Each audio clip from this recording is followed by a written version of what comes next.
Hey YouTube, I'm Mr. Terry. I'm a high school history teacher. Welcome back to another History Teacher X video. All right, helmets have been a component of warfare for probably as long as warfare has existed. But who has made the best helmets? That's what we're hoping to find out in today's video. All right, this is a new channel. I was going through the analytics and seeing what you all were watching, and I saw on the list was a channel I've never heard of before called Metatron. And an extremely popular video with over 3 million views is this one, which is titled Top 10 Most Effective Helmets. All right, so again, I know nothing about this channel. I have no idea what their background is. You can let me know down in the comments, and if it's a channel you think I should continue to cover, but let's see what they got. All right, the original video link is down below. Please support that, and let's get started. All right, number one better be my helmet. This thing is, I mean, I'm still alive.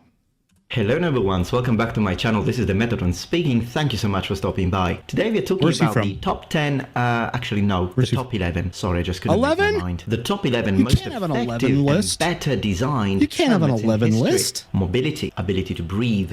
Sorry, we're done. All right, we'll see you all next video. All right, we'll keep going. Ability to hear, vision, overheating, all of these things need to be taken into consideration. So let's get to it. All right, at number 11, we are looking at the Roman Montefortino helmet. Now, this was a very popular helmet, and it was used for a very long time by mostly the Roman Republic, but also the Roman Empire, contrary to what a lot of people think. It was designed and created during the Republic, and it was mostly made of bronze, although generally speaking copper alloy, as it is probable that some helmets would have been made of something closer to brass. But still, bronze would have been the most common alloy. Now, that's why you'd see it oxidized. Like you're going to see, I'm sure a lot of any of these metallic helmets are going to see them oxidized, meaning turn green like that. By the way, the ear flaps. Okay, so I get like you have, like this guy has it. It looks like it's connected to the helmet. Some more just dangling. How much protection is that going to give you? So military nerds, help me out with this a little bit more, because I know a lot of you are bigger military nerds than me, and so like how much protection is that going to give you, especially like the dangly ones? I mean, a sword is really going to help with that. An arrow, what's your best outcome out of that? Helmet is good because it protects your head, but it also allows you to breathe. It avoids overheating, and your hearing that thing's gonna be hot impaired. Now, on the other side of the continent, still scoring at number 11, we also have a very similar design in China during the Warring State. So the sort of Warring State bronze helmet. So the kind of China that we know of today really was born out of the Warring States period as the Qin dynasty, which is kind of the first empire that really ruled China as we know it, won this with military technology. They had expert like crossbows, great on horseback. Yeah, they were elite. Very similar, so they share number 11. At number 10, we have the Roman Corus. So again, we are in Roman times, but the helmet now, it's starting to cover more of the wearer's head. So increased protection, but still pretty good. Mobility, ability to breathe. What's that going to help you with in the back? Haven't changed. These are also copper alloy. What's that back part going to help you with? Like sunburn?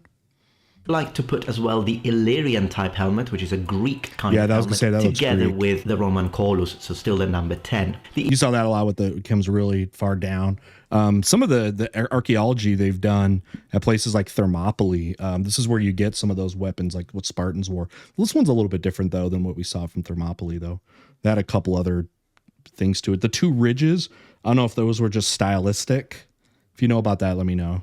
Illyrian was a very old design. We're talking about 8th century BC. It wouldn't really be better than the Montefortino in my opinion, but in its later versions, it would also cover the entire head and the neck. That's why it scores at number 10, considering the later versions. At number 9, we've got again a Greek helmet, and this time it's the Corinthian helmet. Is the famous I really like the Corinthian style, but this is again cool. Personal preference. That is cool. I think it's kind of difficult to choose between the Roman Corus and the Corinthian helmet, and the only reason why I'm putting it here is because of the extra protection that the helmet gives to your face. The Romans were aware of this kind of design and still chose to go with a different and more open version. So consider this placement with a pinch of salt. So that was one, yeah, I definitely think of the ones. I know it's different, more the Greeks, version. So ones of Thermopylae, I think, kind of look like this.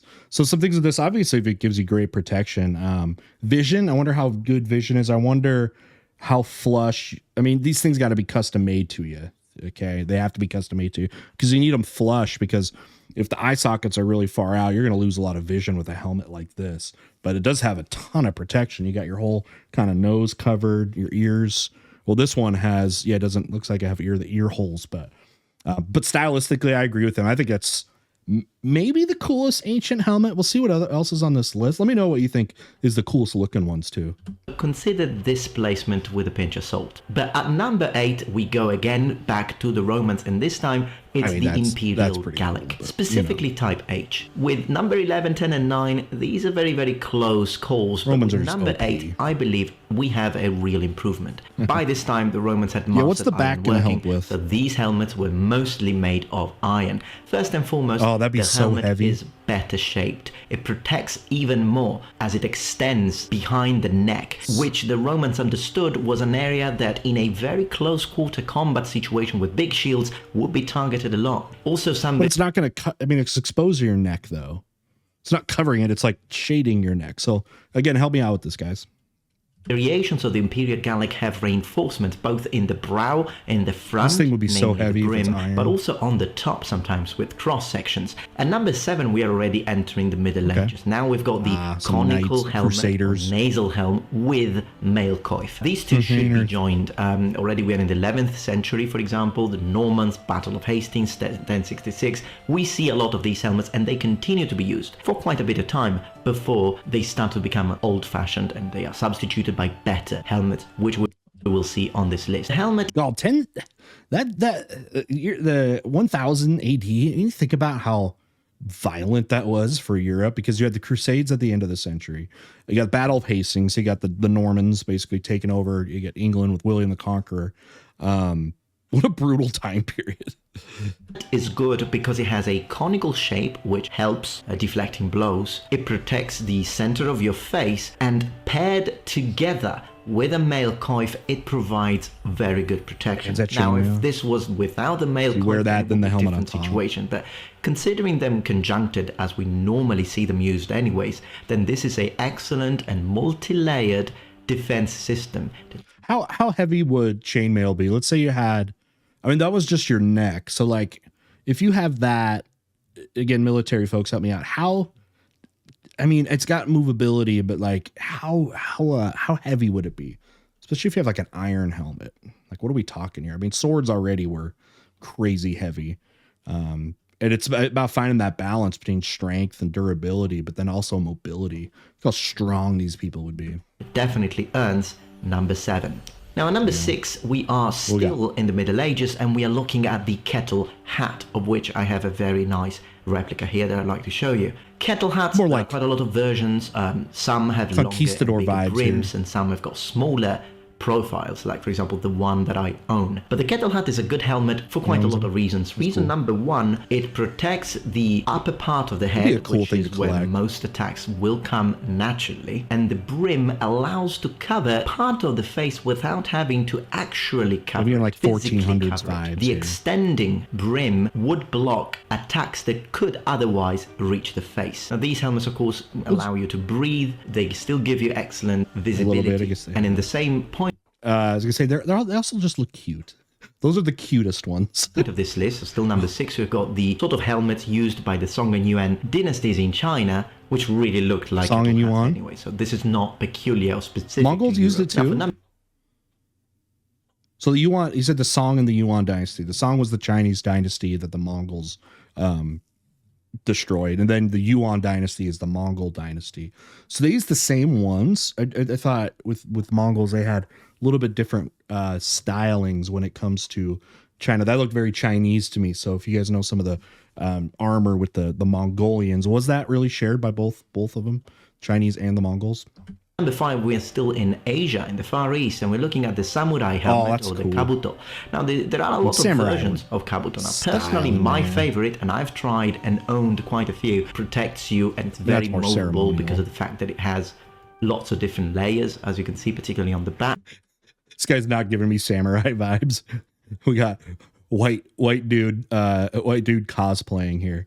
Yes, one of the things that, especially in it was the very late samurai era, when Europeans first started showing up Japan in the 1500s, they were actually quite interested in European firearms, right? With kind of that militarized culture that they had under the Tokugawa shogunate. That's one of the things they were into. So they, were very good at archery. That's something that people don't, I think, underestimate with samurai, is they were mostly horseback archers. Yes, of course they have the skills, but that was like one of their best things was that. But yeah, they liked the European weaponry there. Very movable because of the fact that it has lots of different layers, as you can see, particularly on the back. It protects the sides very well. Yes, you can wear a mask with it. I'm not really sure about the actual protective capabilities of the mask. It's very well made, and these helmets were made of metal. Very important to say. Again, iron. Freaking cool that. Okay, I gotta say, the middle guy with the big thing, I'm not actually down with that. I like every other part of that. Ooh, which one do you guys like? Oh, I'm down. Like number 1 looks like Darth Vader, and I know he was kind of modeled after samurai, right? But the golden dude on the right, that looks cool too. See, this is the best set of armor we've seen yet.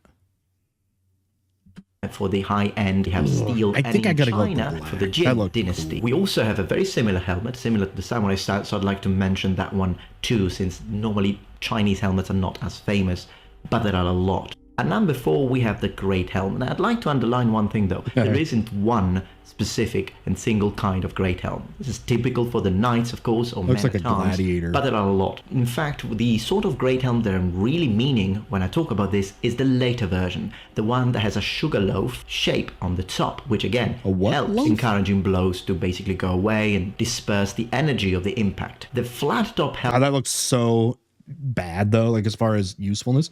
Can't see crap out of that. It does have some breathing holes. I don't think I'd want to wear that. I mean, it looks pretty protective. Helmets, although they were used for over a century, they didn't really allow for that. Now, of course, if you're mounted and you're charging towards infantry, most likely they won't reach the top of your helmet. So that could be one of the explanations why flat tops still were used. But definitely, as we move forward in time, the flat top design is discarded for a just better design, which is the sugarloaf one. So that is the kind of painting. What is this? This looks like it's okay. David, like King David, but it's Middle Ages there. I like this dude in the back. Great helm that scores in here, and of course, as we know, look at this horse. I love this horse. Okay, someone caption this. All right, someone caption this horse in chat. Or down in the comments, like he looks like happy excited. He's seeing this horse, and this horse looks all depressed because he's going to war. But this guy's just like, "Hey, friend." All right, we need captions. Caption this.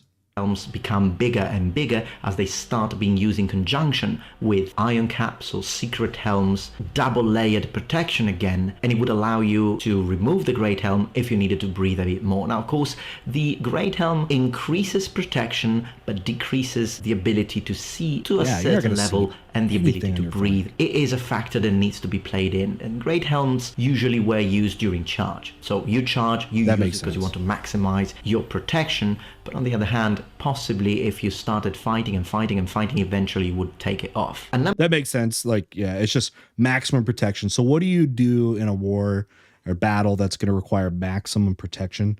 Yeah, full on charge, where it's simply just getting in there, right? And some of the precision and awareness probably won't have to be as big. Number 3, we've got the bassinet. Now, the bassinet, it's just a better version of the Great Helm. There is no questions about it, because it gives you everything that a Great Helm gives, even more. For example, depending on what kind of visor you use, but the most common one, the most famous one, will be the hound scowl, the sort of muzzle pig-faced helmet, which has the shape it has because it's designed to be good against arrows.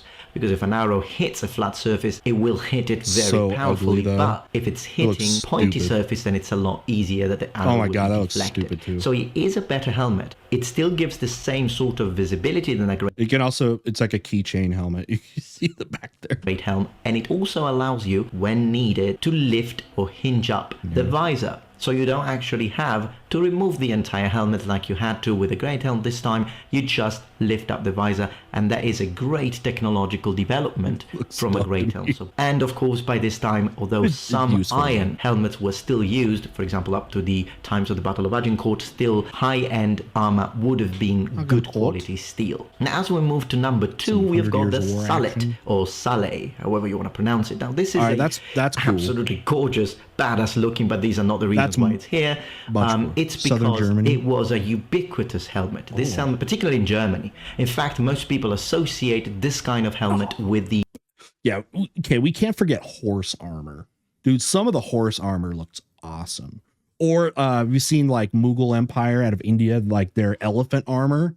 That stuff is awesome. There's only a couple surviving pieces. I think the British Museum has one of Mughal elephants. Look at Mughal war elephants and look how cool they were. They, oh man, their armor was sick. The German style of armor, the Gothic style, but actually the helmet was invented in Italy. This is a German style with a long, elongated and sometimes segmented. This actually covers history tells us why the sallet is better than a bassinet, in my opinion.